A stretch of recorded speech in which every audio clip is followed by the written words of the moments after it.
पंचांग 18 तारीख से कार्तिक आरंभ की बात कर रहा है। 18 तारीख से कार्तिक आरंभ होगा। आप सत्यनारायण भगवान की कथा सुनते हैं, आप पूर्णिमा का स्नान करते हैं और दान पुण्य करते हैं। यह पूर्णिमा 17 तारीख की है, लेकिन उपवास की पूर्णिमा कल की है। रात्रि को चंद्रमा देखने की पूर्णिमा कल की है। जो रात में खीर बना करके रखी जाती है वो भी पूर्णिमा कल की है। और रात्रि को गोपी गीत का पाठ किया जाता है। रास पंचाध्याय के 5 अध्याय पढ़े जाते हैं, वो कल रात्रि को है। और संपूर्ण पूर्णिमा परसों 17 तारीख को है। कल रात्रि को 8 बजे के बाद में पूर्णिमा आरंभ हो रही है। उदिता में तो है ही नहीं, रात्रि को।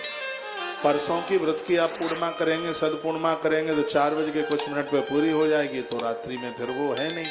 इसलिए याद में रखिए, जितना भी आप सत्यनारायण भगवान की कथा सुनते हैं और आप पर्व स्नान करते हैं वो 17 तारीख को है। वैसे कार्तिक स्नान को लोग पूर्णिमा से ही आरंभ कर देते हैं, तो ज़्यादातर ऐसे लोग जो स्नान है वो 17 तारीख से शुरू करेंगे। वैसे कार्तिक 18 तारीख से प्रारंभ हो रहा है। तो आप बिल्कुल कंफ्यूज मत होइए। हमारी YouTube चैनलों पर भी हमने रात्रि को वो वीडियो आपके पास पहुंच जाएगी। 100% पूर्णिमा, 125 नहीं, पूरा 100% 17 तारीख को ही है।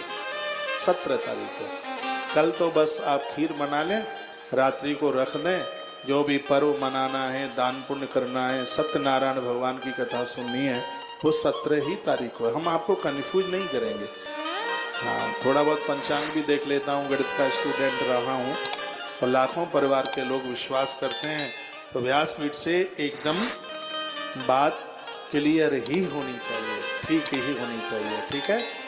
तो परसों ही कीजिए। एक बात और मैं आपको बोलूँगा, परसों के दिन पूर्णिमा विविध योगों के साथ पड़ रही है, देव योगों के साथ पड़ रही है। जो आप व्रत करते हैं, उपवास करते हैं, तो कल आप कर लीजिएगा, क्योंकि परसों रात्रि में चंद्र दर्शन में पूर्णिमा उस समय रहेगी नहीं।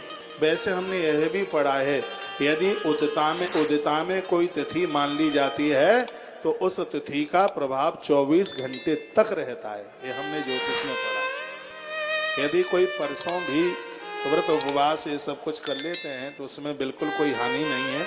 वैसे हम लोग पूर्णिमा परसों की ही मना रहे हैं, 17 तारीख को, क्योंकि कार्तिक 18 तारीख से लग रहा है। तो अब आप देख लीजिएगा, जैसे आपको ठीक लगे, उचित लगे। गूगल तो मुझे कोई बता रहा था कल 16 तारीख को बता रहा है पूर्णिमा, लेकिन पूर्णमासी को एक पर्व के रूप में, स्नान के रूप में और दान पुण्य के रूप में, पूर्णिमा को अनुष्ठान के रूप में भी पूर्णिमा को 17 तारीख को ही मान्यता मिल रही है। कल तो अभी 16 ही तारीख है, 17 तारीख को। हाँ, खीर कल रात्रि को बना करके आप रख लीजिए।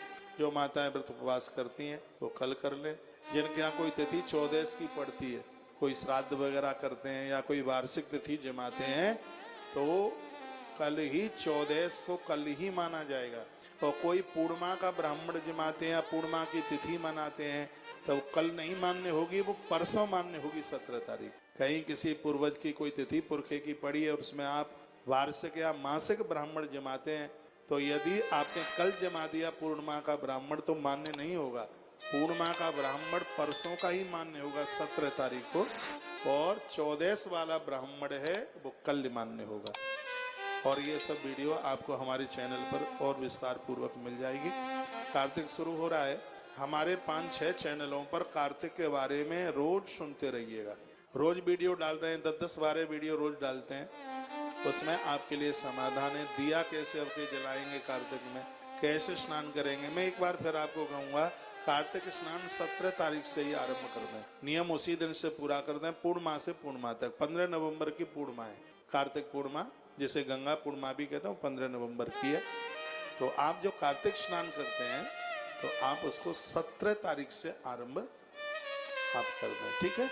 इतनी सी जानकारी, कुछ मैसेज आ रहे थे तो मेरी निगाह उनके ऊपर पड़ गई, तो फिर हमने उसके ऊपर थोड़ी सी चर्चा आपसे कर ली है। एक बार जयकारा लगाइए, बोलो भक्त वत्सल भगवान की, श्री हनुमान जी महाराज की जय। जय जय श्री राधे। अब एक मैसेज में पूछा है कि महाराज जी, यदि हम व्रत भी परसों कर लें तो व्रत माना जाएगा क्या? बिल्कुल माना जाएगा, क्योंकि ज्योतिष की किताबों में यह भी लिखा है कि उदिता में जो तिथि आ गई है उसको मान्यता 24 घंटे तक मिली है, उस हिसाब से आप परसों कर सकते हैं। ये दुरंगी बात नहीं है बिल्कुल। पहले तो व्रत वाली पूर्णिमा पहले ही दिन की मानी जाती है, आप पहले दिन की कर लें। कहीं सूतक पातक है, ऋतुकाल है नारी का, कल उसको शुद्धि नहीं है और परसों उसको शुद्धि हो रही है, पवित्रता हो रही है, तो परसों वो व्रत भी करे, पूजा पाठ भी कर ले, सब कुछ कर ले, तो उसकी पूर्णिमा पूरी मानी जाएगी। कहीं कोई किसी भी प्रकार की कटौती नहीं होगी, ऐसा शास्त्र का प्रमाण है।